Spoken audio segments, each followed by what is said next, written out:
Welcome. Thanks for joining us in this session on love and care, one of the 5 key elements of wellbeing in schools. In this bite-sized training, we'll explore what love and care means in the context of school communities, the different types of love, and how love and care can positively impact on the well-being of everyone in your school community. These elements play a foundational role in creating emotionally safe, supportive environments where students, staff, and families can thrive. So let's begin. Love and care are essential building blocks for well-being in schools. They closely follow safety in terms of priority on Maslow's hierarchy of needs, and this serves as a foundation for fostering belonging, agency, and efficacy, the other elements of well-being that we've spoken about. When we talk about love and care in school communities, we're referring to creating an environment where students, staff, and families feel genuinely valued, where they feel supported and held in positive regard.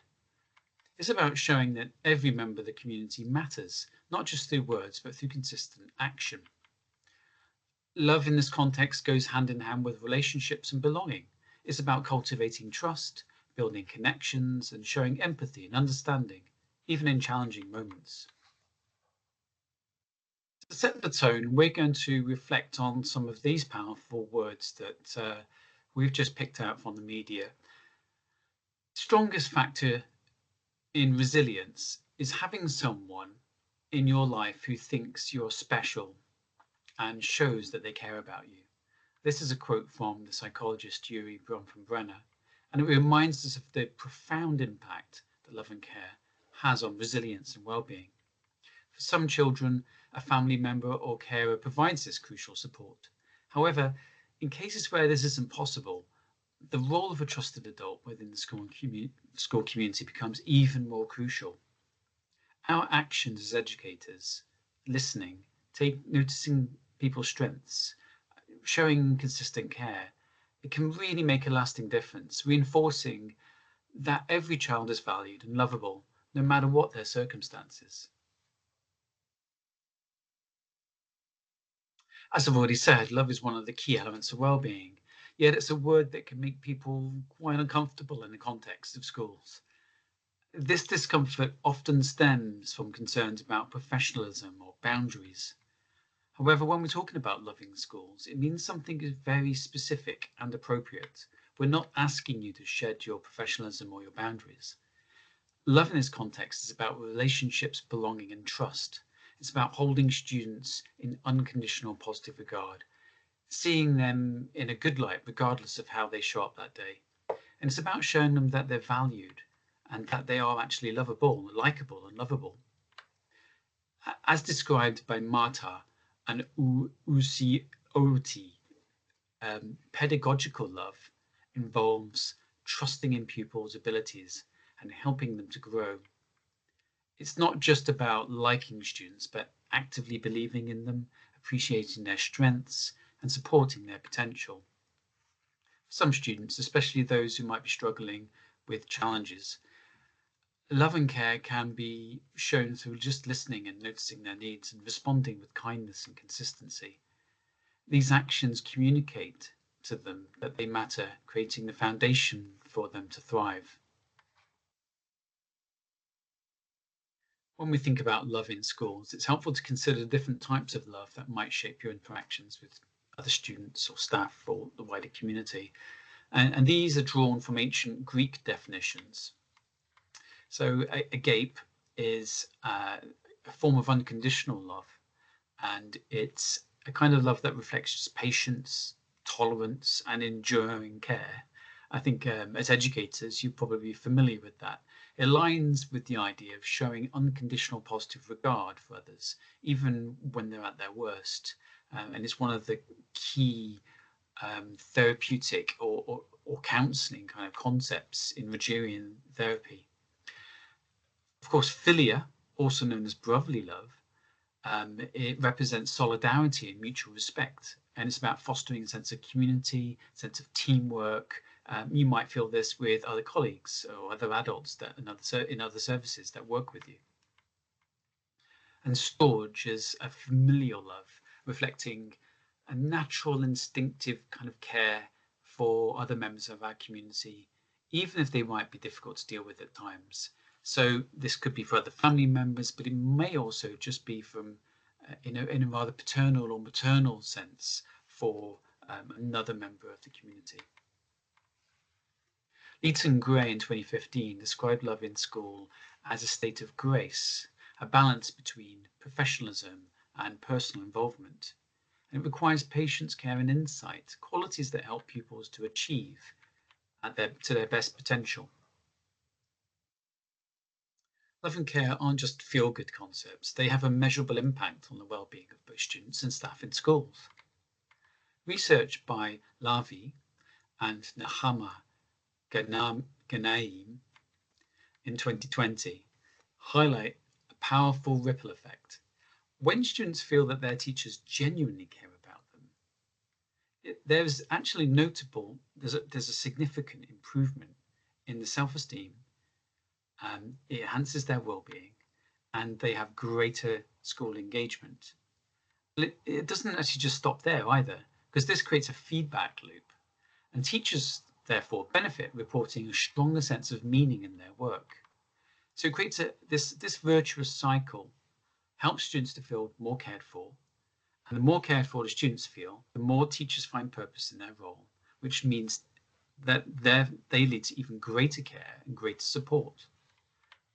In short, love and care in schools uplift the entire community, so it's a win-win for everyone. So I'd like you to take a moment to reflect. Think about a time when you genuinely felt cared for by someone in a work or in a school environment. It might have been a colleague, it could have been a teacher, or even a manager. How did that interaction, that simple interaction, make you feel?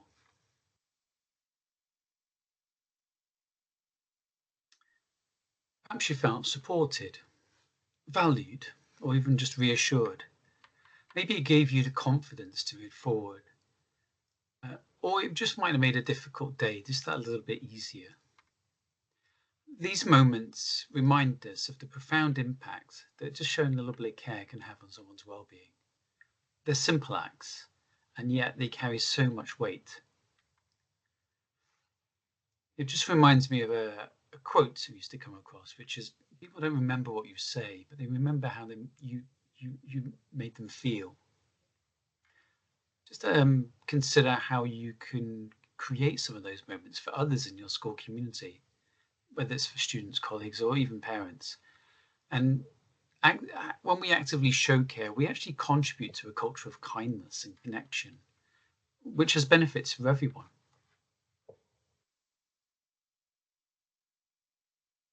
And it's not just about about grand gestures. We can actually show love and care by doing very small, consistent actions on a day-to-day basis, just to show others that they matter. And here's some of the ways that we can demonstrate love and care in a school setting. We can show it by just checking in with someone, offering support when it's needed, just noticing their needs and being attentive to their emotional or their practical needs. Providing emotional support by creating a safe space, allowing other people to express themselves without fear of judgment. We might just hold them in mind, remember something about them, or acknowledge something that's important to them. Even if they're not present, we can demonstrate that through others. And being consistent, just following through on your word and your actions can build a sense of trust and reliability. Love and care can also be about setting boundaries and sticking to them. Boundaries are a form of care. They provide clarity, safety, and structure for everyone involved. When we ask school communities about love and care, many describe moments where someone cared for them, noticed their needs, or offered emotional containment during difficult times. And these moments stay with us. They make a lasting impact on our sense of well-being. One of the simplest and most powerful ways to demonstrate love is just by showing care. When teachers genuinely care, students sense it, and it really makes a difference to them. So research by Lumpin in 2007 found that students who feel cared for by the teachers were much more committed to their learning and were more willing to put in effort in order to reach their potential. The image on the slide here is from Educating Yorkshire, and it features Musharraf and his teacher, Mr. Burton. And this is a beautiful example of a teacher showing care. He believes in Musharraf's abilities and supports him through challenges. And Mr. Bolton creates an environment where Musharraf could thrive. So you'll have to see it, I think, to fully appreciate the difference he makes. But by showing care, whether it's through kind word or an act of support, or just by being present, we create that foundation of trust and connection and growth. We should also consider the wider school community. And so includes maybe parents as well as auxiliary staff. Parents appreciate even small gestures. They can have such a large impact because perhaps because they're unexpected. One parent once shared how much it meant for her when a teacher took time to say that her child had a fantastic day, and this simple acknowledgement of her made her feel uplifted and valued, turning a normal day into something much more memorable. For staff, having someone to turn to is equally important. One teacher described how their head teacher, deputy head, and the deputy head and the wellbeing team, they were always there to support, and they always offered space to offload after a challenging conversation. Knowing there's a safe space to go to turn and a safe person to turn to really helps to create a stronger, more connected school community, and allows people to take emotional risks that they might not ordinarily take, knowing that they'll be supported through that process. These examples remind us that showing care isn't just about big actions. Again, it's about being present, noticing, and taking time to connect with others. This is another video clip which I'm not going to share with you today. You can find it on YouTube, but it's very powerful, and many people have seen it already. So I'll allow you to go and search that if you're curious and you'd like to see it. So this slide highlights the profound impact of having one caring person in a young person's life. So it features Alan Wright, a former footballer, and he's tearfully reunited with his childhood teacher, Sydney. And it's a beautiful moment, and it demonstrates the lasting impact of love and care in shaping this young person's development. So Sydney wasn't just a teacher to Ian, it was a role model and a source of unwavering support during a pivotal time in Ian's life. And the video shows how meaningful these connections can be, not only for the person receiving the care, but also for the one offering it. So if you have a chance, highly recommend watching the video after this presentation. It's a powerful reminder of the value of fostering caring relationships in schools and how these connections can resonate for years to come. And just bear in mind, if you do look, watch the video, perhaps have a little box of tissues to hand, because it is a bit of a tearjerker. Other ways we can show love and care are by noticing. Other ways we can show love and care are by noticing children's needs, just being attuned to what somebody is experiencing, perhaps not even in the moment, but in other aspects of their life, or noticing when they have needs, even if they haven't explicitly voiced it. So many students, especially those with attachment needs or behaviours that challenge, their actions can communicate needs that words cannot communicate. They might not even be necessarily fully aware of what those needs are. So Geddes, in 2006, she emphasizes the importance of teachers tolerating and understanding the emotions behind the behaviours as a form of loving care. And in doing so, they can help students process their experiences rather than to continually reenact them.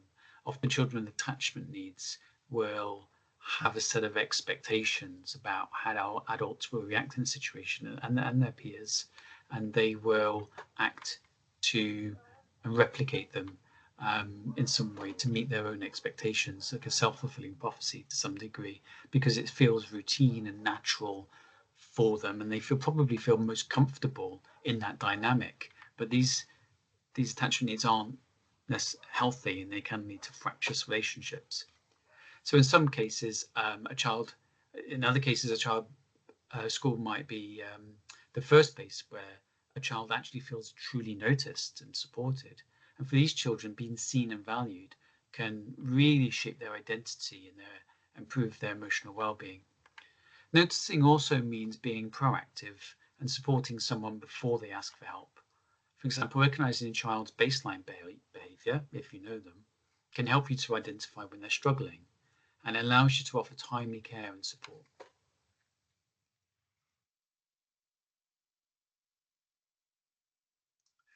In this slide, we're highlighting how meaningful it is for students when their needs are noticed and when they're cared for.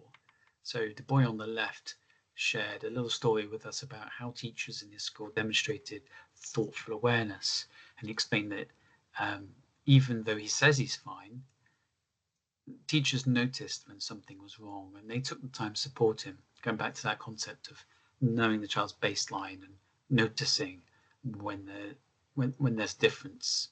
So it shows the importance of digging a little deeper sometimes and being proactive, or just being generally caring enough to look beyond the surface level answers and the surface level behaviours. The boy on the right shared how teachers in his school noticed whenever someone is sad, even if they try to hide it. He described how they call him out of class and checked in on him and offered support. And this wasn't just an act of noticing, it was the effort to take the time to show care that really made a difference for him. So these stories remind us that showing love and care isn't about always getting it right. Sometimes it's about doing a little bit of inquiry. It's about being present, showing thoughtfulness, taking those small steps just to connect with people and to offer a little bit of support. Even if it's not taken up, it can make a huge difference for someone who will then know that there's at least someone's looking out for them. And of course, emotional support is a vital part of demonstrating love and care in schools.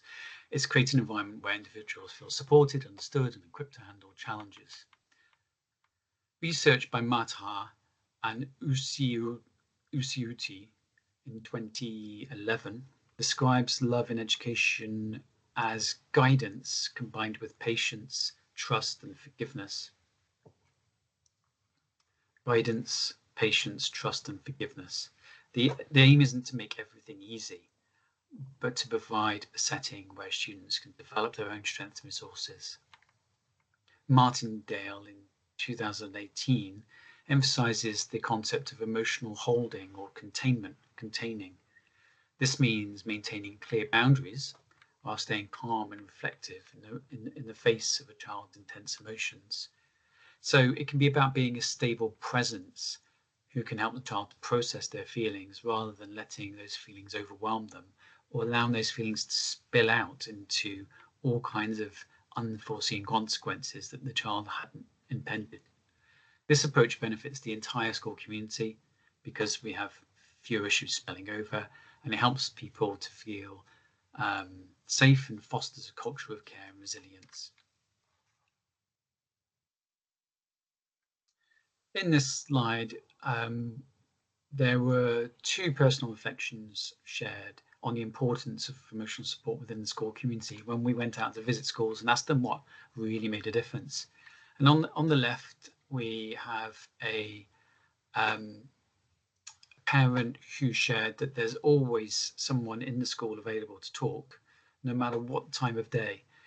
And this, during the school day, clearly.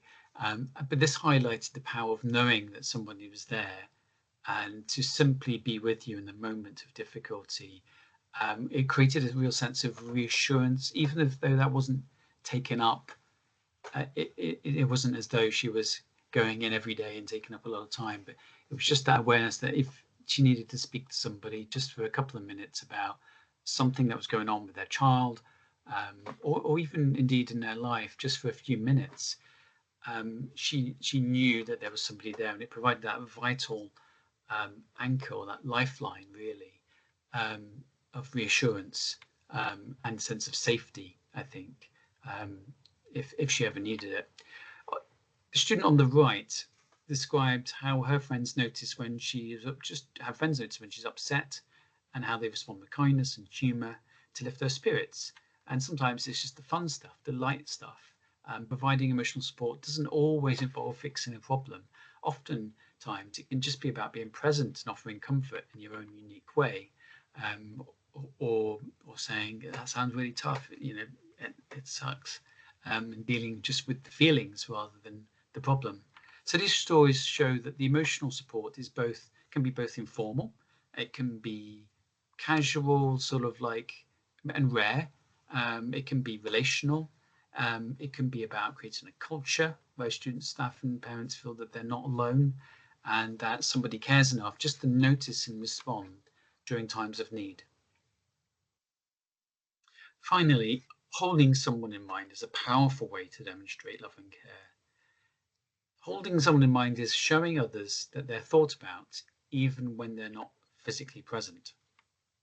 So in attachment theory, we know that being held in mind fosters a sense of safety and security, emotional safety and security.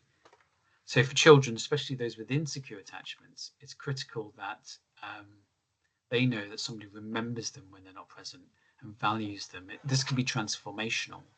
Otherwise, what happens is people don't feel a sense of belonging or relatedness, or worse, not worse, but alternatively, they can be so preoccupied by getting attention because they worry about being forgotten that it can create problems in school settings. So it's critical that we demonstrate this holding in mind. So in practice, it looks a bit like just small, meaningful gestures like asking how a special event or how an activity went, what they were doing over the holiday.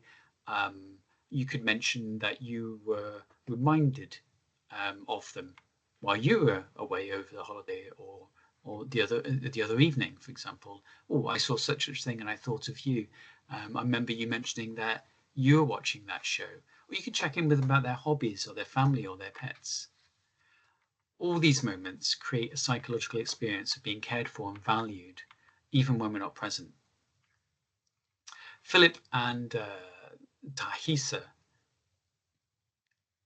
I should say, in 2010, trying to get that right, they described these interactions as ones which help us to see individual trees in a classroom, which is of a forest. So being able to pick out the individuals within the class helps students to recognize themselves and to experience being a unique person, which does wonders on their sense of individuality and their own identity development.